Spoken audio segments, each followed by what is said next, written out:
Okay. So once you get a mug tray, you definitely don't want to put your handles on your mugs before you trim them, because 9 times out of 10, you're going to smack the handle off the side of the mug. So go ahead and trim them first. And this is also, trimmable is about the perfect hardness for putting a handle on. If you're having a hard time trimming a pot, it's coming off in little chips and things. It's probably getting to where it's almost too stiff to put a handle on. So you're going to want to take a damp rag, wrap your pot up, and leave it sitting for a while, because you're going to have a hard time with it being that dry. Now, when you go to trim your pot, if the clay is coming off in nice ribbons, that is the perfect time to put a handle on. So as soon as you get your pot trimmed, wrap it up really good if you have other things to do, because you want it to be of that hardness. So deciding where to put a handle on is kind of a big part of how you are going to put your handle on. So if you have a pot that's got a nice rounded bottom like this, it is kind of nice if your handle comes out of the pot, and when it joins in, that the curve of that handle matches the curve at the bottom of this pot. You'll find that some pots pick up, especially around here. Well, don't pick up pots that aren't fired. Pick up glazed pots, but look at the handles. And you'll see on some of them, the handle will look like a big ear on a kid. Sometimes kids have big ears and it's kind of awkward looking. If you look at it and you're kind of objective, you'll notice it'll look like a big ear on a kid. It doesn't look quite right. And that's part of it, is because the handle doesn't quite fit the pot. And part of that can just be because, the handle comes straight out and straight back in. And this pot's got such a nice curve that it makes more sense to come out and land in that space. The other thing that's important to consider is you don't want your handle to stick up past the rim, because at some point you're going to want to be able to turn this over and have it not roll around on the rim. Yeah, I was looking at that one behind you. Yeah, you definitely don't want this. You don't want that. One, it's not very nice. It's just funky. The other thing is you're probably going to break this way easier than you are a handle that doesn't sit What on about a top. handle like that? Like either strong. This one? Yeah. That's probably what mine's gonna look I like. know. This is kind of a funky handle. I kind of liked it. Um, Shape-wise, It fits fingers. Shape-wise, it's a little funny, but I don't think it is off too much on the pot wise. If you see the way this kind of comes into the pot, it kind of matches the shape of the pot. This is kind of nice. Sticks out a little far for such a small pot. It's a little bit like a. It's a little out there, but not as bad. Yeah. So on these. So that being said, I usually want to attach my handle about a ½ inch or so down. That way, if I'm looking at my handle and I'm like, it'd be kind of nice if it kind of came up a little bit, I'm not going to have to stick up above the rim. So come down a little bit. Now, when you have shorter pots, this becomes difficult to keep your handle below the rim.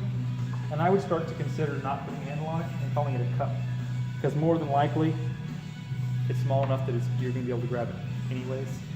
It doesn't need a handle. You know what I mean? So I make that a consideration. Now a little handle that's maybe not functional, but it's just kind of neat. Yeah, kind of like a teacup. Nobody's fingers fit in teacups. Yeah. I mean, they just don't.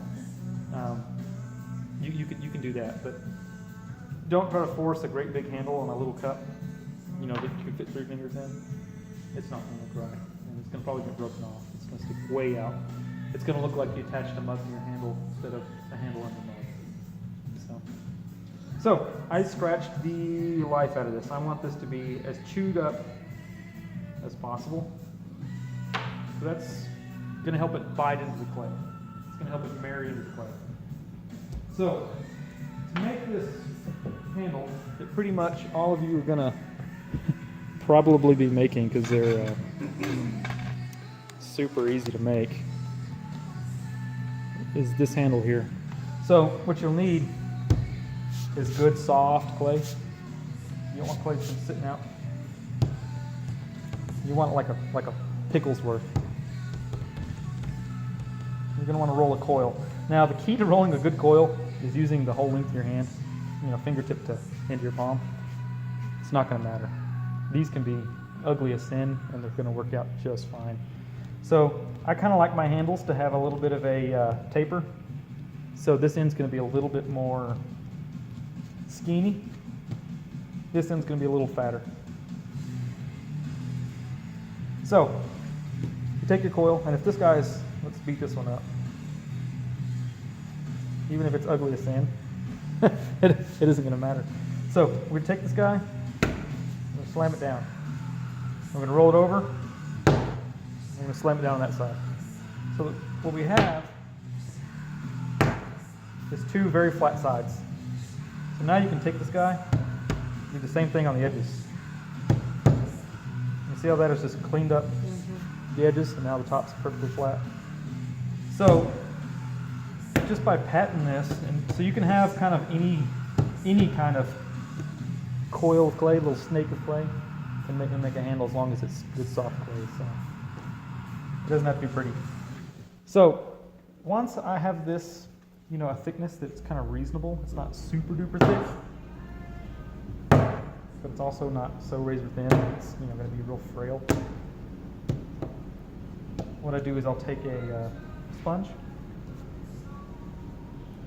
and brush the back of it. Now you see how I'm kind of pushing on these corners. I'm kind of just smearing those corners out. That helps give it the shape. All right, so I'm gonna take this guy, and I'm gonna cut him somewhere in here, just because this kind of narrows and then gets fat again, and I don't want that. I want part of this that's good and tapered. Now I don't really know how much this handle I'm gonna need, so I'm just gonna cut somewhere up in here where it's pretty thick, and I'm just gonna have more than enough. Just you eyeball more than what you think you're gonna need. On the end of this isn't a whole lot of purchase. It's not a lot of purchasing surface. So before I go to attach that, I usually like to take the rounded, your fingertips round, and just kind of flare this open. And you notice I'm not pinching the life out of this. I'm just holding it just very gently. I see that a lot where, somebody comes to flare this and they're pinching the life out of it. So when they're doing this, it's cutting through that whole lump right there. So flare this out a little bit. Give yourself a good wide purchasing surface. See that? It's kind of like a nail head. And we're going to chew this up very good too. The more chewed up, the better. You want to see boogers. I'm going to wet this guy. Now you'll also notice anytime I'm handling this handle, I'm not letting it bend. When I'm holding it like this, it's dangling, and anytime I'm holding it like this, I'm supporting it. I'm not letting this guy bend and bend and bend and develop these cracks, these fatiguey places. When I bend it, I want to bend it just the one time. So anytime I'm handling this handle, try not to bend it. Don't get too much out of it. Handling this handle. So let's come back to this guy. We want this guy damp. If you overwet it, blow the water out of it. I'll take my handle, and I'm going to push and wiggle. I'm just going to want to wiggle that in there. And what's going to happen is all of these little boogers of clay are going to squish out and turn to slip. That real slippy, slimy, wet clay. And that's the glue. That's going to be the glue. So I'm going to push, give it a wiggle, and that's on there. So I like to come in here, and if I got some little ears on the side of this, I'll just mash them into the pot, and then I'll just real quickly give it just a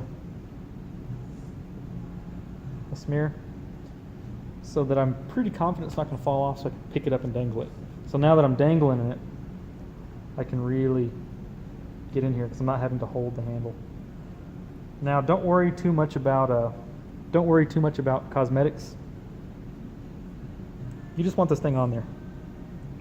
You want it stuck. You can always go back and work on the cosmetics, but if you don't stick it on there very good, it falls off.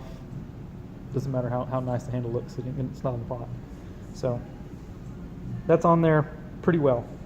So for this next bit, I like to set the cup down upside down and just pull the end until it kind of makes a natural kind of curve. And then I like to back way up and look at it. And I can just, here's where I decide how much handle is appropriate for that size cup, you know. Is it sticking way in the heck out there, you know, or is it too tight, or do I need more or less or whatever. Now, if you're, like I said, if your cup is really small, more likely than not to get a handle that looks appropriate and proportionate, it's not going to be all that functional. It might be just a one finger thing, or something that, you know, you hold the pot and that finger just kind of sits in it, you know, it doesn't do, it's not real functional.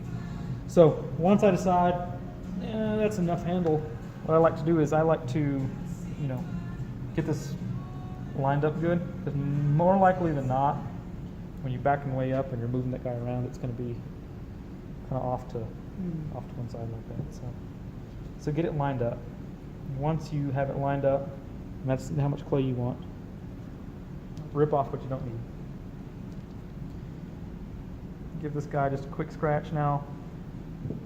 A lot of times if the clay is kind of soft and fresh, I won't even bother scratching the bottom, just because I know if this is attached well and this is smeared on here, the bottom's not coming off.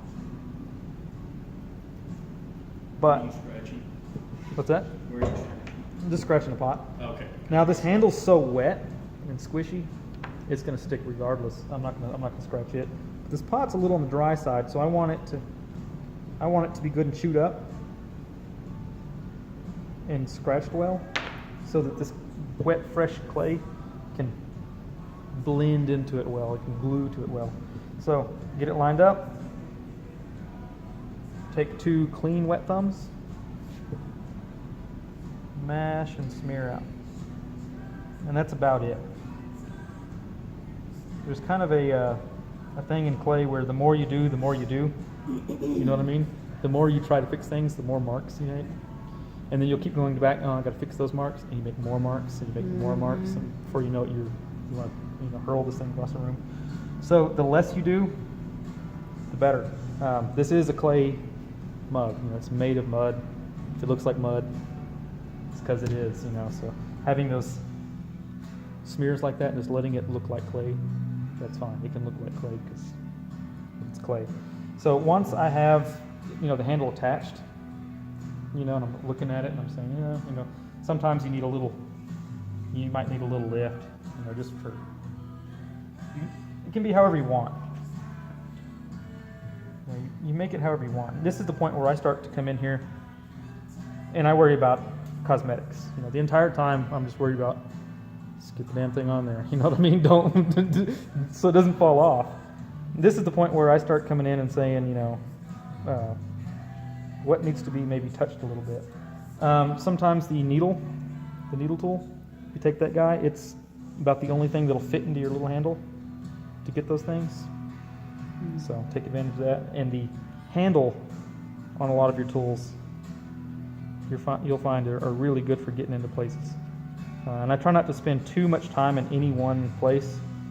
I move around because I like to work general to specific. So I get it generally right, and then more and more specific.